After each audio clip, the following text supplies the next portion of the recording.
बिस्मिल्लाहिर्रहमानिर्रहीम। अस्सलाम वालेकुम। प्रोग्राम इख्तिलाफ राय के साथ मैं इफ्तिखार का आदमी। और इंतखाबात का मौसम शुरू होते ही सियासी जमातियों के बयानिए बदल रहे हैं।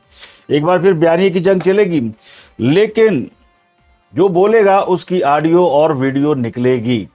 ये पैगाम दे दिया गया है सियासी जमातों को, सियासी रहनुमाओं को। ये पैगाम किसने दिया, किस तरफ से आया, इस पर बात करेंगे कि क्या एक बार फिर मुल्क के आम इंतखाबात के मौके पर या सूबाई असम्बलियों के इंतखाबात के मौके पर आवाम को ऑडियो और वीडियोस देखने को मिलेगी। और ये वीडियो उन सियासतदानों की होंगी जो कि उनके खिलाफ बात करेगा, जिन्होंने ये वीडियो बनाई हुई है। ये वीडियो किन्होंने बनाई है, इस बात का इंकशाफ किसने किया है, ये आपके साथ शेयर करेंगे। लेकिन दूसरी बड़ी खबर यह है कि नवाज शरीफ ने वतन वापसी के लिए कानूनी रुकावटें दूर करने की हदायत कर दी है। और वफाकी वज़ीर दाखिला राना सनाउल्लाह ने इस बात का एतराफ़ किया है कि नवाज शरीफ की वतन वापसी के लिए जो कानूनी मामलात हैं उनको दुरुस्त किया जा रहा है और जो कानूनी रुकावटें हैं वो दूर की जा रही हैं। मुल्क में टेक्नोक्रेट हुकूमत और मार्शल लॉ की बातें भी की जा रही हैं। ये बातें कौन कर रहा है, इन बातों में कुछ सदाकत है या नहीं है, और क्या मुल्क की हालात इस कदर ख़राब हो चुके हैं कि टेक्नोक्रेट की हुकूमत लाई जा सकती है या मार्शल लॉ लगाया जा सकता है। तो कहने वाले कहते हैं कि इस वक्त मुल्क में ना टेक्नोक्रेट की हुकूमत की कोई गुंजाइश है, ना मार्शल लॉ की कोई गुंजाइश है। इस पर प्रोग्राम के अगले हिस्से में बात करेंगे। लेकिन अहम बात यह कि खैबर पख्तूनख्वा के लिए नाम फाइनल हो गया है। आजम खान निगरान वज़ीर आला खैबर पख्तूनख्वा होंगे और JUI और KPK जो कि बहुत शदीद तरीन अख्तलाफात रखते हैं, उन्होंने इत्तफाक़ राय से KPK के लिए निगरान वज़ीर आला का नाम फाइल किया। और ये मुल्क की तारीख में पहली बार हुआ है कि हुकूमत और अपोजिशन मिलकर एक नाम पर इत्तफाक़ किया और मामला इलेक्शन कमीशन के पास जाने की बजाय खुद ही हल कर लिया। आज़म खान कौन है? आज़म खान साहब ब्यूरोक्रेट हैं, वो चीफ सेक्रेटरी रहे हैं और वजारत दाखिला में भी वो तैनात रहे हैं और ब्यूरोक्रेसी में अहम ओहदों पर रहे हैं। बुनियादी तौर पर एक ब्यूरोक्रेट हैं। उनकी वजह शोहरत जो है वो ब्यूरोक्रेसी में उनका एक अहम अफसर के तौर पर अहम ओहदों पर रहना है। लेकिन उनके हवाले से कुछ और भी अहम बातें हैं, और वो अहम बातें जो साइडलाइन चल रही है वो ये कि इस वक्त वो बाजोड़ और इससे मुंसलिक इलाकों में जो माइंस और दीगर जो मादनियात हैं उनके बहुत बड़े वो ठेकेदार हैं और उनके पास KPK में बहुत से प्रोजेक्ट जो हैं वो मौजूद हैं। और KPK के वज़ीर आला महमूद खान के वो करीबी रहे हैं। और कहने वाले कहते हैं कि यानी ये जो खैबर पख्तूनख्वा के वसाइल हैं उनके हवाले से जो मामलात हैं उनके अंदर उनका एक किरदार रहा है। लेकिन इस पर ये नाम चूँकि KPK के वज़ीर आला ने नहीं दिया, बल्कि ये नाम JUI फे की तरफ से आया है। और ये नाम जो है वो आसानी से महमूद खान ने PTI की हुकूमत ने एक्सेप्ट कर लिया, क्योंकि उनके भी उनसे उतने ही गहरे ताल्लुकात हैं जितने शायद JUI फेस के ताल्लुकात होंगे। तो वो एक बासर बिजनेसमैन भी हैं और साबिक ब्यूरोक्रेट भी हैं, तो उनकी लॉटरी निकल रही है, वो वज़ीर आला खैबर पख्तूनख्वा होंगे।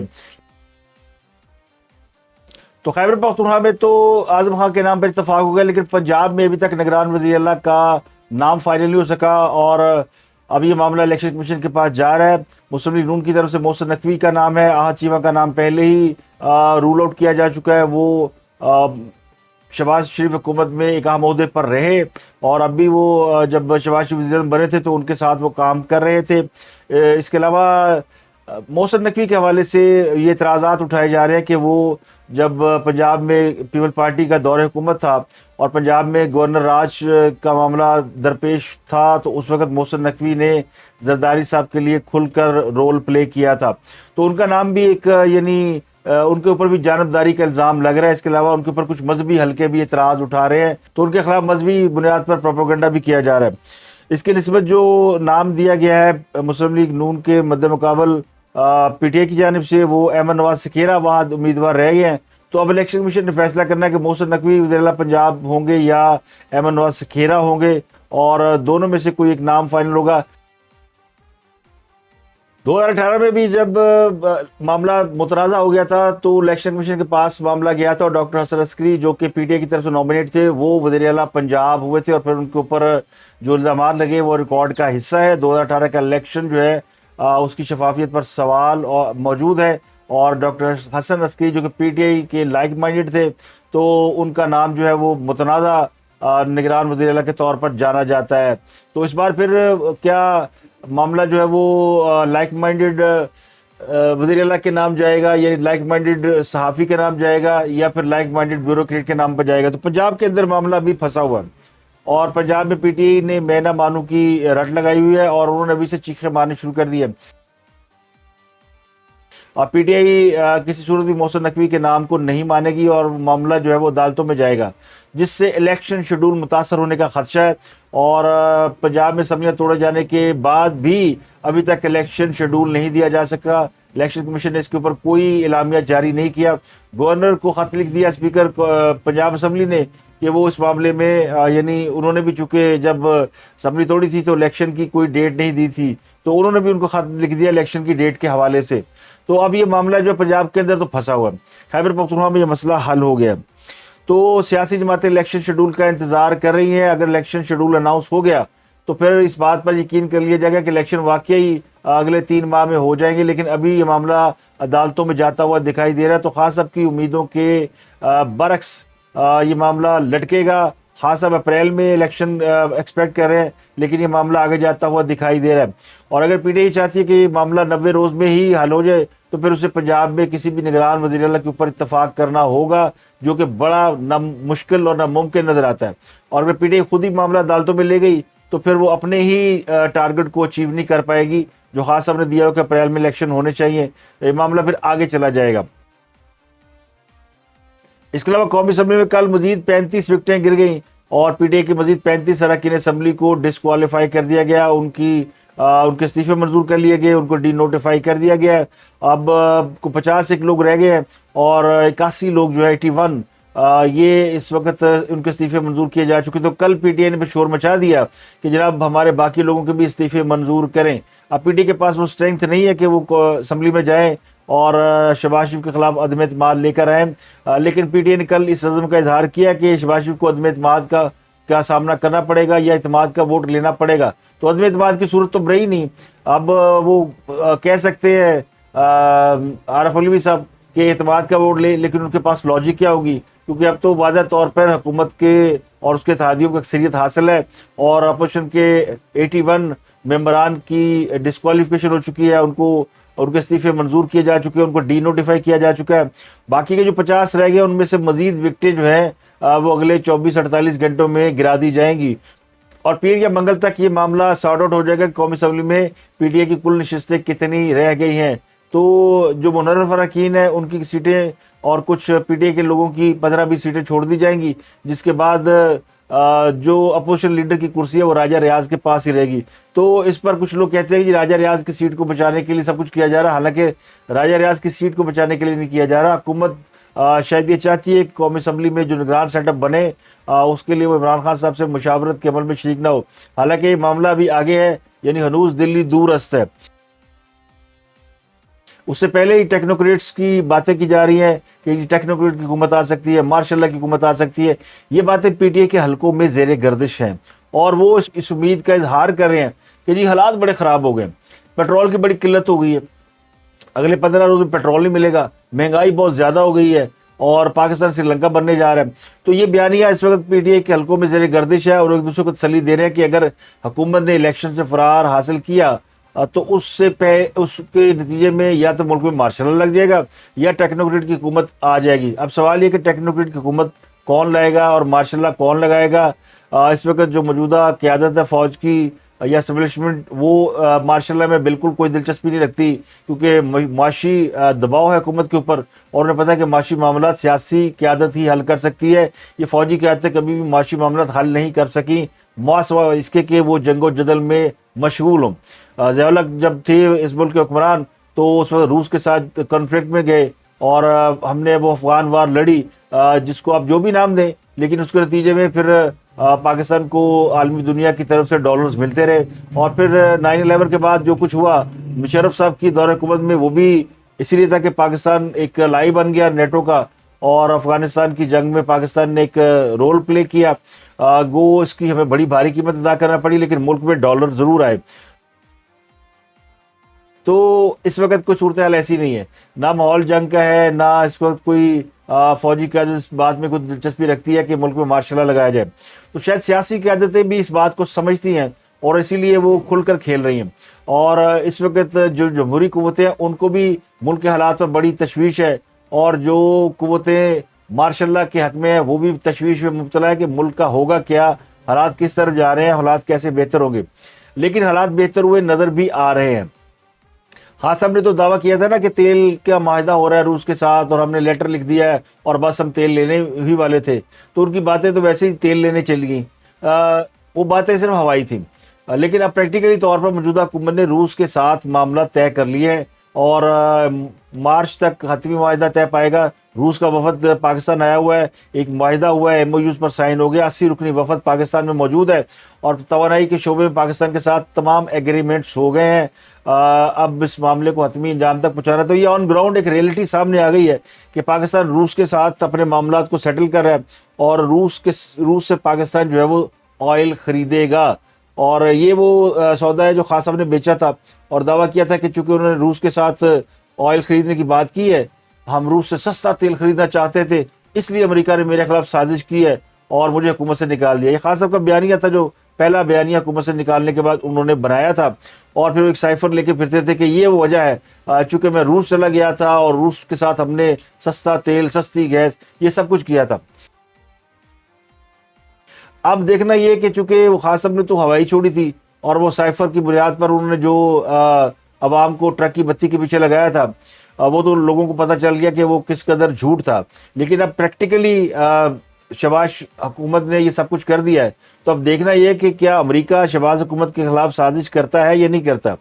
जबकि अमेरिका की अगर आप मैं दूसरी पिक्चर दिखाऊं, जो हम कहते हैं अमेरिका इधर इंडिया का दोस्त है या हमारा दोस्त है, अगर आप उसको थोड़ा सा मैं समराइज़ कर दूं तो अमेरिका ने अभी तक भारत में अपना सफ़ीर तैनात नहीं किया और तकरीबन 2 साल होने को आए हैं जब से अमेरिकी सदर जो बाइडन अमेरिका के सदर बने हैं। उन्होंने इस खित्ते के अंदर अपनी एक्टिविटी बहुत वैसे पुल आउट उन्होंने कर लिया, लेकिन समझा ही जा रहा था कि चूँकि अब अमेरिका चीन से नाराज़ है तो अमेरिका भारत से अपनी दोस्ती जो है वो मजबूत करेगा और बहुत शोर इस पर पाकिस्तानी मचाते रहे, लेकिन अमेरिका ने अपना सफीर तक भारत नहीं भेजा। तो जो अमेरिका भारत में अपना सफीर 2 साल से नहीं लगा रहा तो उसके फिर ताल्लुकात क्या होंगे। इसके निस्बत पाकिस्तान के साथ आज भी अमेरिका के ताल्लुकात काफ़ी हद तक बेहतर है, लेकिन जिसको माजी में ये कहकर ख़राब करने की कोशिश की गई कि जी अमेरिका ने इमरान खान साहब को इक़्तिदार से बाहर निकाला है। अब देखते हैं कि अमेरिका शहबाज शरीफ को इक़्तिदार से बाहर निकालता है या नहीं निकालता, और क्या अमेरिका रूस के साथ किसी भी मुल्क के ताल्लुकात को इस नज़र से देखता है कि उसके खिलाफ एक्शन लिया जाए। तो ये बड़ा इंपॉर्टेंट है। या फिर ये कहा जा सकता है कि शहबाज शरीफ हुकूमत ने उड़ता तीर ले लिया है और अमेरिका को दावत दी है कि आओ मेरी हुकूमत गिराओ, क्योंकि मैं रूस के साथ मुआहदा करने जा रहा हूँ और उनसे तेल और बाकी गैस खरीदूंगा। तो ये एक बड़ा इंपॉर्टेंट फैक्टर है जिससे ये भी चीज़ें सामने आ जाएंगी कि एक्चुअल पोजीशन क्या है। तो अब मेन खबर की तरफ आते हैं कि ये किसने दावा किया है और क्यों किया है कि मजीद कई लोगों की ऑडियो वीडियोस आने वाली हैं और जो सियासी बयानिया है वो तब्दील कैसे हो रहा है। सियासी बयानिया कुछ इस तरह तब्दील हो रहा है कि जब से मुस्लिम लीग नून का लंदन में जो कुछ सियासी सरगर्मियाँ हुई हैं, जिसमें एक चीज़ सामने आई थी, वो मेरी बात की तस्दीक भी हो गई। राना सलाउल्लाह साहब ने भी कह दिया कि 5 लोग हैं और उन 5 लोगों ने नवाज शरीफ हुकूमत के खिलाफ साजिश नहीं की बल्कि मुल्क के खिलाफ साजिश की थी। और 2013 यानी 28 जुलाई 2017 और या फिर आप समझ लें कि 31 मई 2018, ये 2 डेट्स हैं। पहली में वो है जब नवाज शरीफ को निकाला गया था और दूसरी डेट वो है जब इमरान खान साहब को हुकूमत में लाया गया था। तो ये वो रजीम चेंज जो प्रोसेस था वो पाकिस्तान की तबाही का बायस बना है और इसमें 2 जज, 2 साबिक जर्नैल और एक सियासतदान शामिल हैं, इमरान खान साहब। तो इमरान खान, जनरल फैज़ हमीद, जनरल बाजवा, जस्टिस आसफ सईद खोसा और जस्टिस साकिब निसार साहब, ये 5 के नाम बाकायदा तौर पर मेंशन कर दिए गए हैं और राना सलाउल्लाह साहब ने बाकायदा कहा कि हम ये बताएंगे कि इन्होंने जो तजर्बा किया उससे मुल्क को क्या नुकसान पहुंचा और इमरान खान साहब उसमें शरीक है। खान साहब तो सिर्फ बाजवा साहब को तनकीद का निशाना बनाते हैं ना।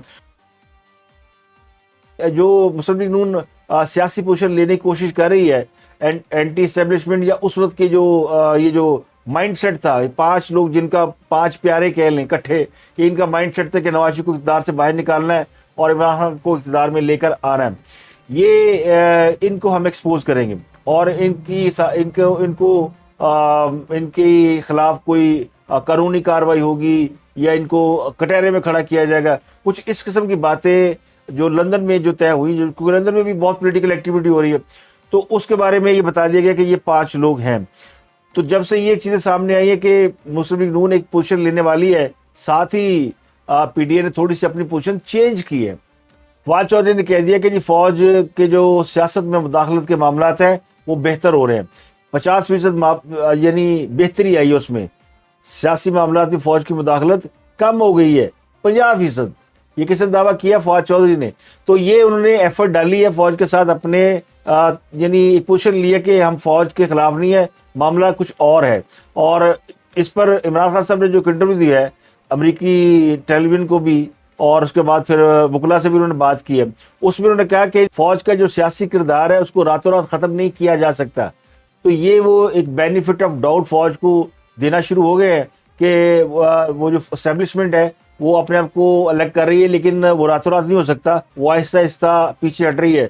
तो उन्होंने ये तो मान लिया कि फौज पीछे हट रही है, लेकिन ये रातों रात नहीं हो सकता, कुछ मामला में शायद फौज है।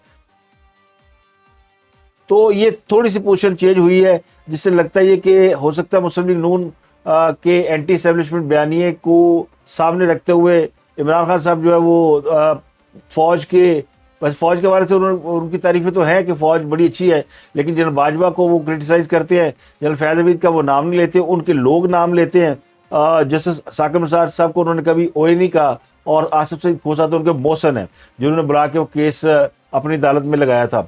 तो खास साहब के पास वो नहीं है, तो खास साहब भी एक पोजीशन लेते हुए नजर आते हैं कि वो फिर इनको डिफेंड करेंगे। लेकिन जनरल बाजवा के हवाले से डाउट है कि वो उनको डिफेंड करें, क्योंकि वो उनका बयानिया बना हुआ है।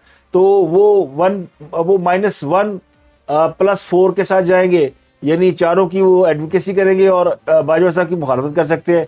मुस्लिम लीग नून 5 की मुखालफत करेगी, लेकिन नाम किसका आ रहा है? नाम आ रहा है जनरल फैज़ हमीद का, जनरल बाजवा का, और फिर एक और साहब जो बड़े मारूफ हैं, इस्टेब्लिशमेंट के करीबी होने का दावा करते हैं, और वो आके बहुत सारी चीज़ें वो कहते भी हैं और कुछ चीज़ें उनकी दुरुस्त भी होती हैं।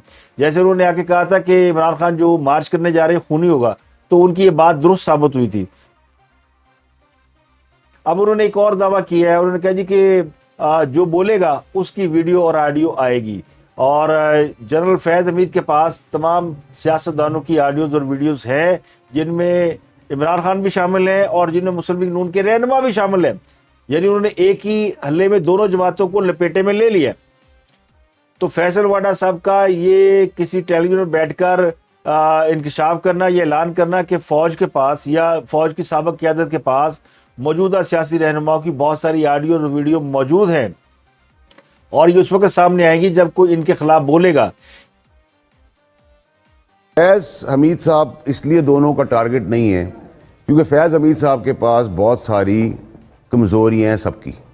वो ऐसे इदारे में बैठे हुए थे इससे पहले कि वो चीज़ें, और वो आप आइंदा आने वाले दिनों में मंजर आम पे देखेंगे, किसी की वॉइस नोट आएगी, किसी की वीडियो आएगी, किसी का कुछ आएगा, वॉइस नोट्स और वीडियो, ठीक है, वो उसका तसलसल आपको पता चल जाएगा। तो वो अभी और उसका सीजन बढ़ने वाला है आगे आइंदा आने वाले दिनों में। आप बहुत ऑडियो सुनेंगे, बहुत वीडियो सुनेंगे। जो नाम लेगा, अगर नून नाम लेगी तो उनकी वीडियोज और ऑडियोज निकलेंगी, पीटीआई लेगी तो उनकी ऑडियोज और वीडियोज निकलेंगी।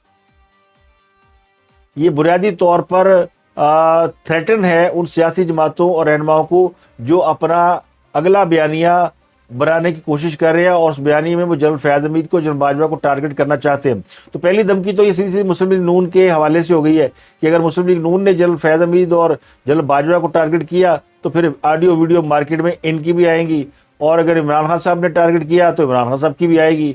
और पैगाम देने वाला कौन है? वो वाडा है, जो कि एस्टेब्लिशमेंट के करीबी होने की वजह से इमरान खान को भी छोड़ चुका है। तो ये साबिक सेनेटर फैसल वाडा है जो ये कह रहे हैं कि जनाब ऑडियो वीडियो आएगी, यानी मुश्तरी होशियारबाज, ये लड़ाई फिर आगे बढ़ेगी, और ये मुस्लिम लीग को बयानिया बनाने से पहले ही एक वार्निंग दे दी गई है, या वार्निंग दी गई है। अब ये डिपेंड करता है मुस्लिम लीग को कि वो इस धमकी में आते हैं, ब्लैकमेल होते हैं, या फिर वो जो बयानियां बनाने की कोशिश कर रहे हैं उसमें वो स्टैंड करेंगे।